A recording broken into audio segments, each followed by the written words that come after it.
Okay, here's what I like to call a tale of two streets. It's La Paloma and Fern, and we're starting out in the broad sunlight here, 151 degrees Fahrenheit surface temperature, but we're looking down a wonderfully shaded street, and already we can see it's dropping down into the 90s. That's huge. That's like almost 50 degrees temperature differential from the surface. So let's ride down the street, see what it says.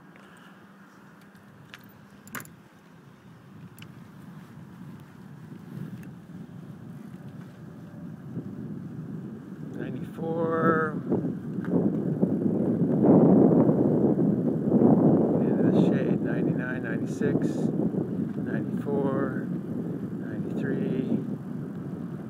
Oh, 108, 112 when it hit the sunlight.